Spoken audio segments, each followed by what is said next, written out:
Bom dia, turma do sexto ano. Hoje a gente já começa com a nossa videoaula de literatura, tá bom? Essa semana a gente não tem apresentação de literatura, mas por que eu já estou fazendo esse vídeo hoje, na terça-feira? Porque nossas apresentações serão no início da semana que vem. Então, se eu deixar para mandar no início da semana que vem, vai ficar praticamente no mesmo dia. Então, não vai dar tempo de vocês se prepararem. Por isso que vocês estão recebendo esse vídeo hoje, tá? Então, se preparem, façam as leituras, porque elas são importantes para o desenvolvimento de vocês e para que a gente conclua o livro da melhor forma. Bom, então vamos relembrar. Olha, eu coloquei aqui essas duas capas, tá? Essa capa aqui, porque é a capa do meu livro, né? Vocês estão vendo aqui a capa do meu livro. E essa daqui que é a capa do livro que vocês têm aí. Então, a gente concluiu na nossa última aula de literatura a primeira parte da Reforma da Natureza. Porque esse livro aqui ele é dividido em duas partes. São como se fossem duas histórias, tá? Todas duas falam de reformas da natureza. Mas a gente concluiu uma, tá?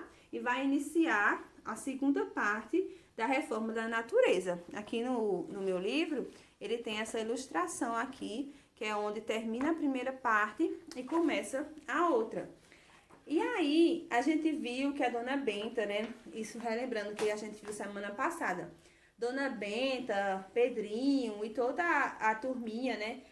Visconde, que tinha ido à Europa para resolver o problema da guerra, para trazer a paz para a humanidade, porque os ditadores não estavam conseguindo trazer a paz para a humanidade. Inclusive surgiu uma pergunta, por que nesse livro falava sobre Hitler e sobre Mussolini? E justamente porque eles eram os grandes cabeças da Segunda Guerra Mundial. E esse livro ele foi escrito logo depois da Segunda Guerra Mundial. E a Dona Benta, como ela conseguia gerenciar tão bem aquele sítio, eles convidaram ela para que ela pudesse resolver o problema da humanidade e trazer a paz para todos, né? Então, isso aqui quando elas foram para a Europa, toda a turma do sítio, ficou só a Emília. A Emília chamou a Rã, que é uma amiguinha dela, e começaram a reformar a natureza. E aí a gente viu isso durante toda essa primeira parte, várias reformas que elas fizeram nas árvores, no peso, nas pulgas, fizeram nos percevejos, nas borboletas, no quindim. Então, vários animais foram reformados, não só animais, como também plantas, tá? E como a gente viu o peso também, a questão da gravidade também foi reformado. Mas aí no final, quando Dona Benta chegou, estava tudo muito confuso no sítio, os livros eram comestíveis, né? Com gosto de alho, cebola, como se fosse uma sopa.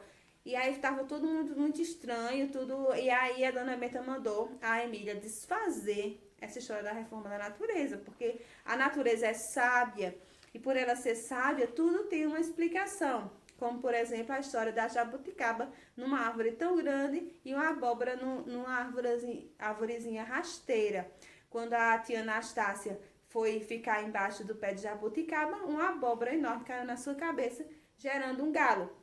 E aí a gente viu por que não era interessante a questão de abóboras no pé de árvore. Apesar de elas serem grandes, é um perigo maior se elas caíssem. Também elas caindo, elas podem estourar e estragar. Então toda a natureza tem uma explicação para que exista daquela forma. Quando a gente vai modificar, a gente pode mexer em toda uma estrutura. Numa cadeia alimentar, por exemplo, a gente pode modificar. Então isso não é interessante.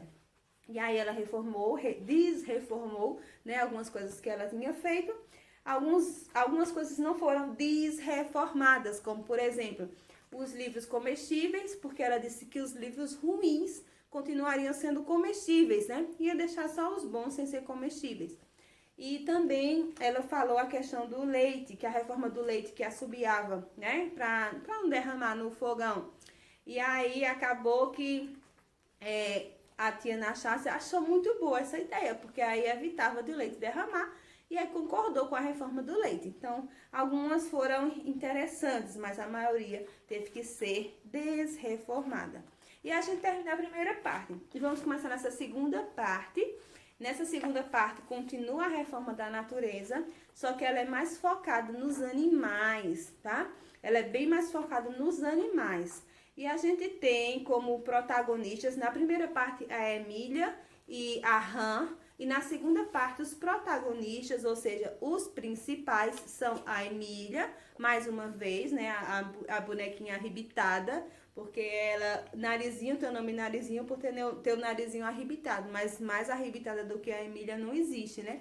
Então, a gente tem a Emília e o Visconde, eles são os protagonistas aqui dessa segunda parte. A Emília sempre é a principal de todas essas histórias, ela é que se envolve em todas as traquinagens que eles fazem no sítio do Pica-Pau Amarelo, tá? Então, a gente vai começar a ler. A gente vai ler 4 partes, né? Eu vou mostrar pra vocês aqui no livro e vou mostrar aqui no roteiro quem são as pessoas responsáveis. Bom, a gente tem aqui, ó, o laboratório do Visconde. Então, a gente já vê aqui que o Visconde protagonizando aqui.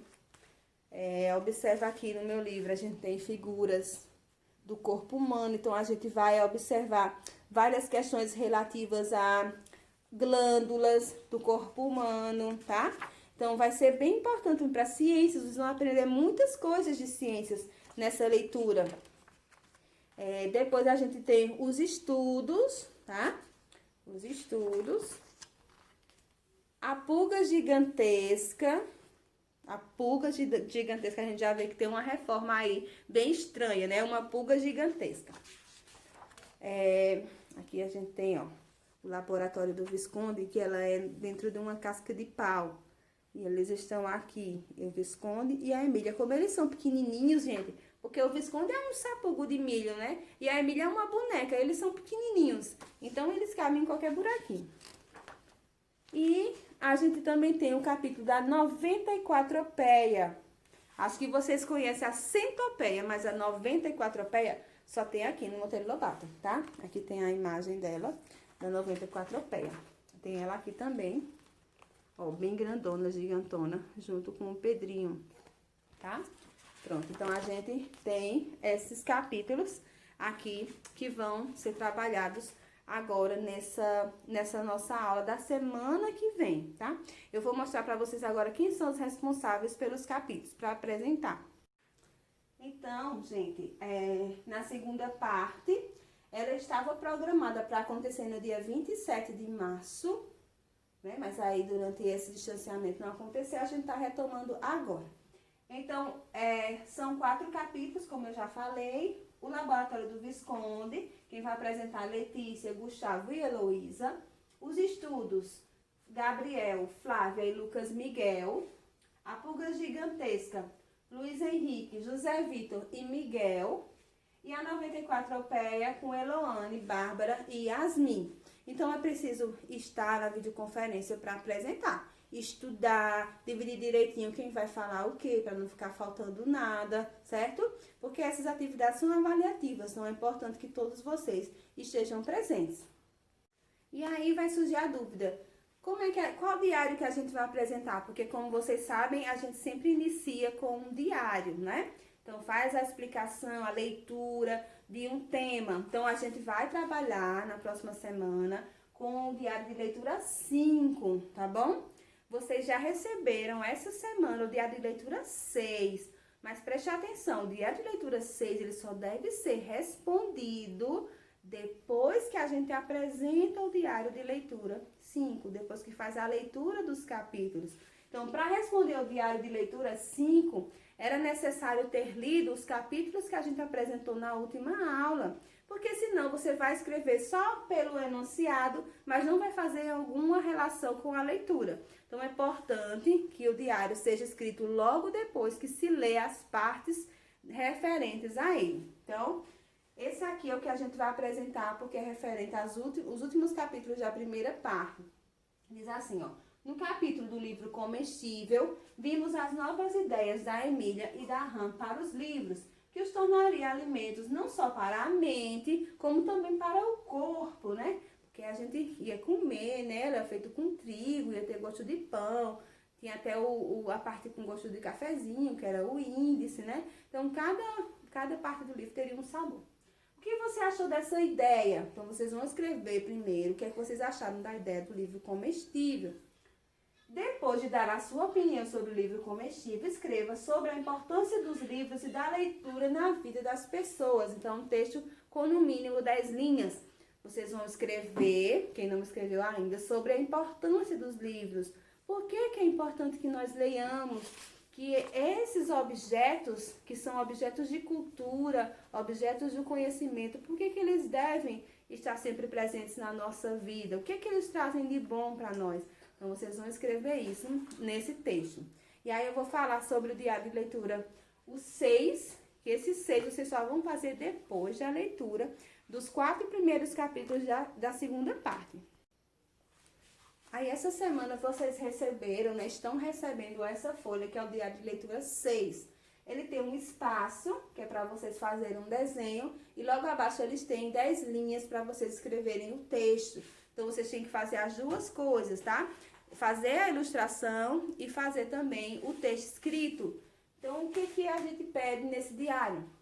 Imagine que você é o Visconde de Sabugosa e realizará uma experiência científica de fusão de 2 animais. Assim, escolha 2 animais e misture suas características físicas, tirando algo de um para colocar no outro e vice-versa. Em seguida, escreva um texto descrevendo que mudanças foram feitas e qual a funcionalidade de cada animal após a fusão. Então, você vai fazer essa mistura de 2 animais, tá bom? Então, vocês vão pegar um aspecto de um animal, outro aspecto de outro, criar um animal. E aí, gente, uma coisa importante é que, para vocês terem ideia de como é que isso procede, como é que acontece isso, vocês precisam ler os 4 primeiros capítulos da segunda parte, tá? Para poder terem ideia e fazer essa atividade aqui da melhor maneira possível. Porque senão vocês vão fazer de qualquer maneira, sem refletir, sem entender em relação ao livro, vão fazer errado, tá bom? E eu quero que vocês façam certo. Então, esperem. Ou então, se vocês não querem esperar para a semana que vem, quando vai ser o dia da discussão, leiam em casa. Leiam os 4 capítulos durante esses dias. Quando terminar de ler, já faz essa tarefa vocês, quem gosta de fazer com antecedência. O importante é que vocês têm que ler antes de fazer, tá? E aí, a gente se encontra para literatura na semana que vem. Essa semana a gente tem, sim, aula online, tá? Mas é para resolver exercícios de gramática, tá bom? Beijo e até a próxima!